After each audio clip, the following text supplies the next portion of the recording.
Hello everybody, Eino here, and welcome to PC Building Simulator. Have you ever wanted to build your own PC for gaming or whatever the hell, but you have no idea what the fuck you're doing? Well, welcome to a lot of people's world. Admittedly, when you first start to try to do this, it could be, it could be pretty intimidating, not gonna lie. It was the first couple times I did it too. So, I'm here to walk you through it and maybe have some fun.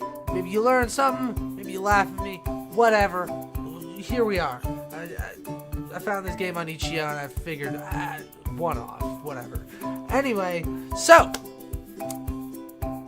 for those of you who know how to build a computer, congratulations. For those of you who don't, yeah, here we are. So, here we have a basic case. And if you probably noticed that it says that we have $2,000, which, if you've ever been to, like, a computer buying store, like, like Dell, well, Alienware's owned by Dell, isn't it? But yeah, like Alienware or just a general Dell, HP, any of those random offshoot, like just computer stores, you'd probably know that $2,000 probably wouldn't get you a whole lot. But if you build your own computer, $2,000 can go a long way. I've spent less than $2,000 on my entire setup here. That's with the monitor, the keyboard, the mouse, microphone, lights, everything on my computer, my external hard drive, all of it. My desk, even. Like, I'm pretty sure everything that I have here, like for my computer, cost me less than $2,000. No, a little over $2,000 because that external hard drive was expensive.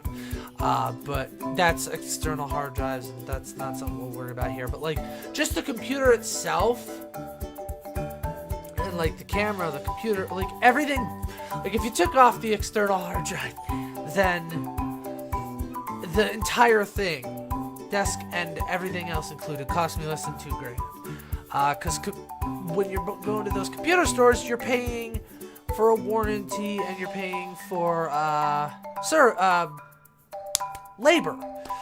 But if you do it yourself, you don't have to worry about paying anybody for labor. Something yourself, but it's my free, so whatever. But yeah, so to start off with, this is just going to be a very basic one. I'm not going to go into the depth, into super detail, because there's a lot of factors to consider when you're building a computer. Even with a $2,000 budget, it depends on what you want to do with the computer, and it also depends on, but for the sake of this one, I'll kind of like try to explain it a little bit. Well, we'll go into a little bit of detail here. So, to start off with, the case, okay? Typically, you'd start with standoffs. Standoffs are little screwy doodads that you sit there and you screw into the case. And the reason you put these here, in these little slots, or whatever, is so that way, when you go to put the motherboard into the case, you have something to screw the motherboard onto, so that way it stays in place. Now, this is already bothering me because normally I have it laying down on its side here when I'm working on it like this, because having it stand up like this, when you're going to put in like the motherboard or the the processor cooler or anything like that, I only have two hands. So, having to sit there and hold the motherboard and then screw it in is a pain in the ass compared to just laying it down, putting the motherboard on, and then screwing it in. So this is going to piss me off a little bit, but don't mind me. So yeah, first thing we did there was, now this is just going to be the order that I normally go in. The game's probably obviously telling me to put the fucking power supply in next, but I don't put the power supply in next. Normally, I will come over, rotate that, and I will put in what is called an I/O shield. An I/O shield is that little silver bit that you see on the back of your computer where like you have all your USBs, your Ethernet connector, your audio doojiggers, you know, all this stuff. That's to help you line up the motherboard with where that with you know, where with those for the ports and whatnot, like USBs and all that. So yeah, you know, normally I put the standoffs in, and then I put that on. Then I come over and I put the motherboard on. Boom, motherboard. Now, this is an ATX form factor motherboard. There are, I think, like 3 or 4 different kinds. The 3 that I'm positive of are mini ATX, which is what I've got, on my computer. ATX, which is this, the kind that you see on the screen right now, and then eATX, which is bigger than this.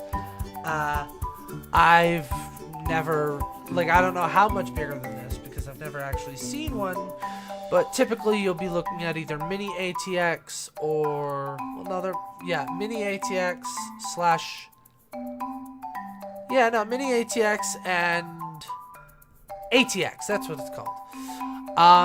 So, yeah. Now that we've got our motherboard on here, now I would actually sit there and put my power supply in. So let's put this, just boink. Yes, everything's held by magic. Now here is where, like, when I built my first computer, here's where, like, I got really nervous. Because what you do is you undo this latch, and then you take your CPU, and this is pretty simple now, because from my experience, the last 2 processors I've gotten have not had little pins on the bottom side of the CPU. But there might be some that still do, I don't know. So yeah, that's a thing to look out for. But it's pretty easy, because there's a little notch in the CPU, the processor, and then there's a little like bump on this little side area here so you can line it up and put it in. So, but back when I was building my first computer, the processor had pins on the back of it, and you have to if it does have pins, then this next part might be a little bit stressful, because you have to close this little door thing here, and then you have to really push that thing in, that lever, and then you have to get it underneath here. You have to hook it underneath this little doodad right there to keep this in place, and you have to put some force into it. It's not just just boop. You have to kind of push there. And if you have pins on your processor and one of the pins is out of line, you're gonna bend your pin and you are fucked. So that is something to be careful of if you do have pins on the back of your processor. If you don't, then you're like me and you don't have to worry about bending pins, which is cool. Take some of the stress out. Anyway, next comes thermal paste.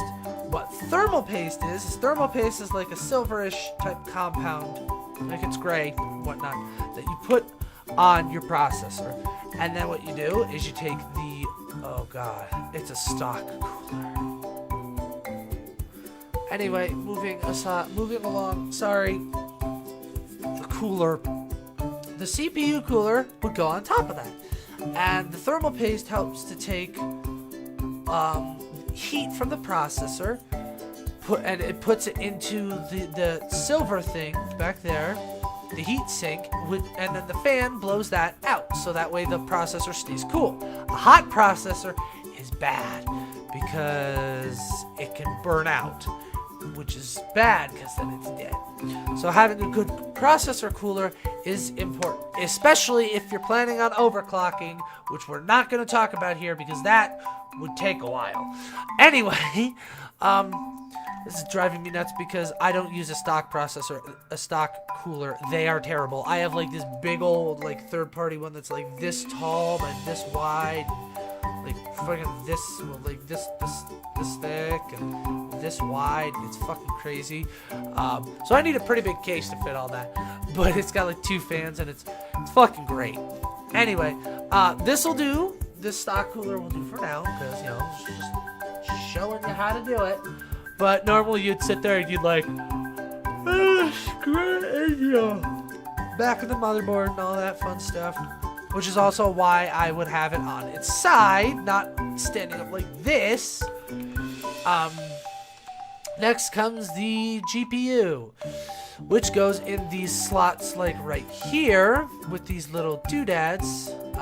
This little doodad here is so you can get it out and whatnot. But a lot of this just comes down to put circle peg in round slot, essentially. Things fit together pretty specifically. So we just put that in there and boom, it slides right in. It actually is that easy in real life too, so don't freak out about it. Now comes the memory or the RAM. Now when you're getting RAM, you need to pay attention. Oh, wait, I forgot to mention this about the processor too. When you have a motherboard, let's say you start at your motherboard. You got your motherboard. For instance, mine, I don't remember the exact number, but mine is an LGA 1150 chipset motherboard, which means the processor that I use absolutely has to be LGA 1150. And it is a DDR3 memory motherboard, so I need DDR3 memory, which I have, of course. But when you're looking for like processors or a motherboard or like memory or whatnot, if you let's say you've got your processor picked out. Mine is a i5 4690K, right? Now that means it's an LGA 1150. So you're like, okay, well I have and it will always tell you. Like, for instance, if you go to Newegg and you're looking at your processor or your motherboard, it will always tell you in the name of the product what chipset it is and what kind of memory it uses. So that shouldn't be a problem. And if you're ever in doubt, then just Google the motherboard.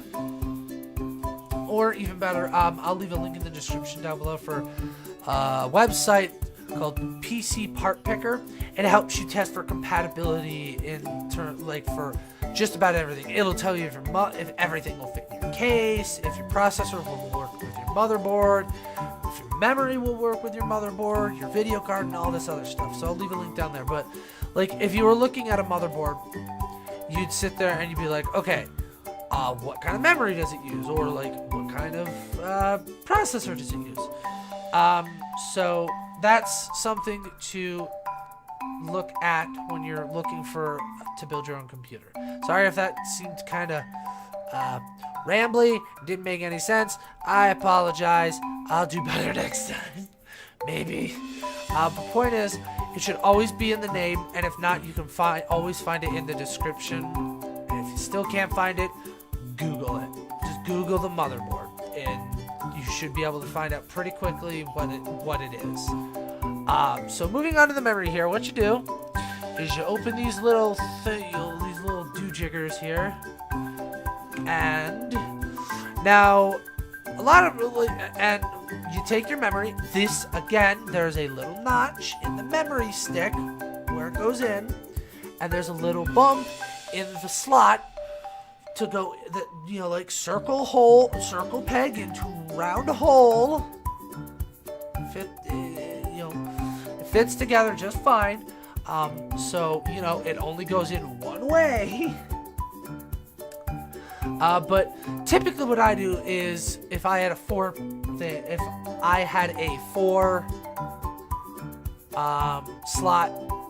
memory slots, I would put the first one in the slot closest to the processor, so the first black one. And you might notice that there's a blue one next to it, and then a black one, and then a blue one. Now, what you're typically going to want to do is if you have only 2 memory sticks, like, for instance, we'll have here 2 memory sticks, just for now, just so I can show you. You would not put it in the blue one. You would put it in the next black slot. Color coding is there for a reason. If it doesn't, if your motherboard doesn't have a color coding like thingy like this, and like they're just all red, or like they're just all black, or whatever the hell, then it's safe to sit there and put it like closest to the motherboard, skip a slot, and then put another memory thingy in there, just from personal preference. Or, well, no, there's a reason. It's to like, the color coding is to like, well, to be honest, I'm not 100% sure. Just follow the damn color coding. it's that simple. But we're just gonna fill this bitch up. But just so you know, when you put the memory in, those little clips, clampy things, will automatically close. You don't have to close those. Now we're going to put in our hard drive. Now, there's a few different kinds of hard drives. There's hard disk drives, or HDDs, and solid state drives, which is SSD. Hard disk drives, or HDDs, are slower, larger, and cheaper. Solid state drives are faster, smaller, and more expensive. But they are better. They are the better of the two. It's just they're more expensive. So, you know, I don't have a solid state drive. I just use it's a 1 terabyte just hard disk drive, because I'm too cheap to afford a solid state drive. But, you know, with $2,000, God, I can afford such a better computer. Alright, so, lastly, you just slip that in. And next, we will put in, oh, these are going to be crap fans, but whatever. Simple fans. What you do is just put in fans. Now, every case has a different capacity for fans. Like, mine has 1, 2, 3, 4, 5, 6, 7, like, it's got room for like 10 plus fans if I fucking really want it. It's got a lot of room for fans. But for this, it's pretty simple. You just take the fan. Oh, should I go into negative pressure or not? Yeah, we'll go into that. Alright.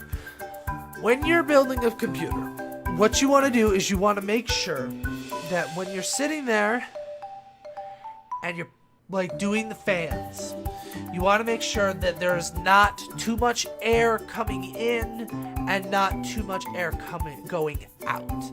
You want to try and keep it balanced.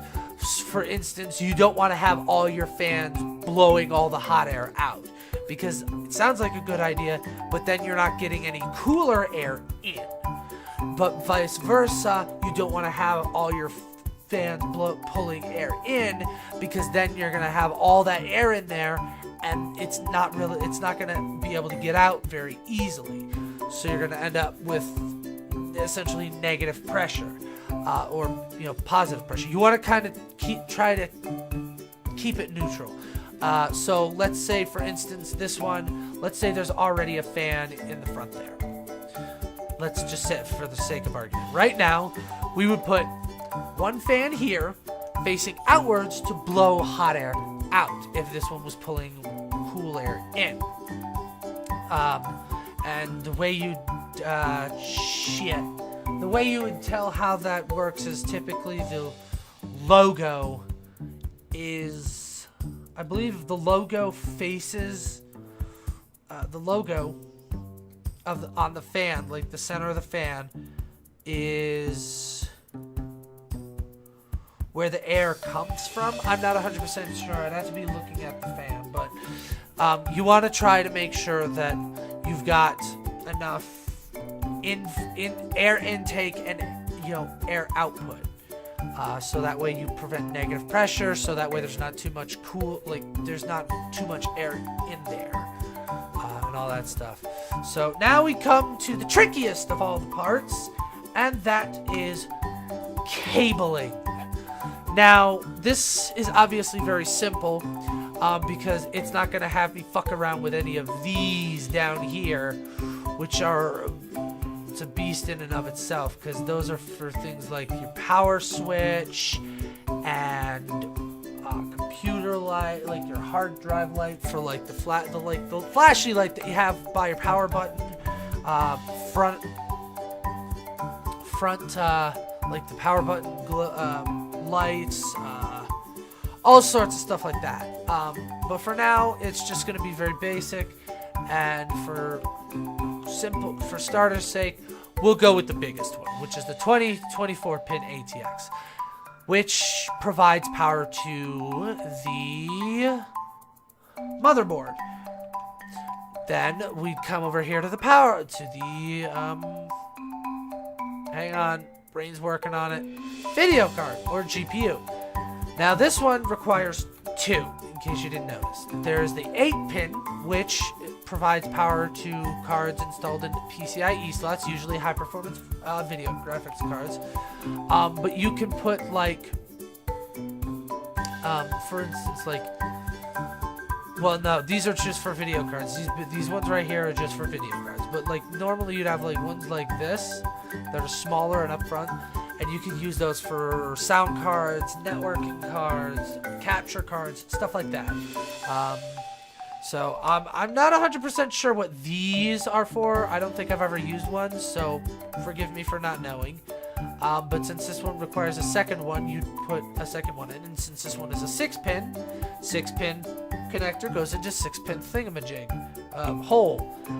This little slot here is for a EPS 12 volt. What's that?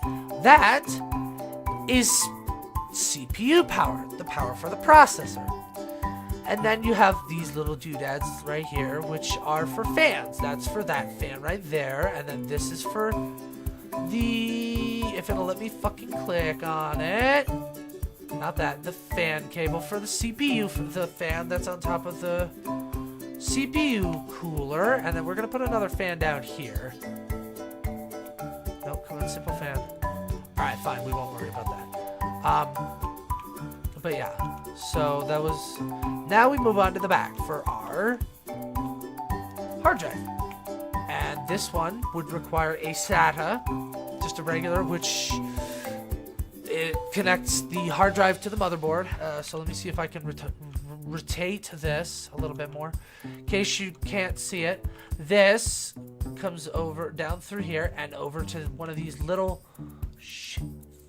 flat connector doojiggers right there. And that's for hard drives, optical drives like disk drives.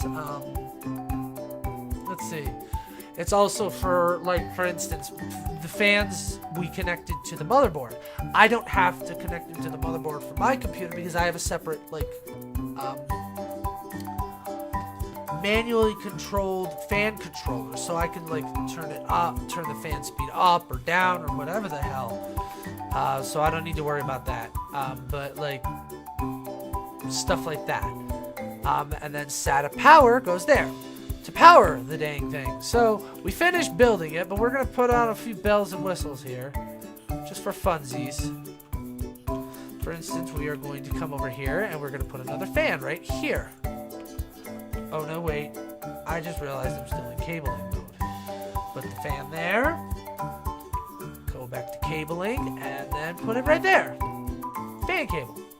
See? Now that's connected there. Let's see. What else can we put in here? Oh, I know. Let's put a disk drive in here. We'll put a DVD-R drive right in. Shit, forgot I was. We'll put a DVD drive right here, maybe, if it'll let me. Come on, work with me here. Are you seriously not gonna let me fucking put it there? Come on, you dingus.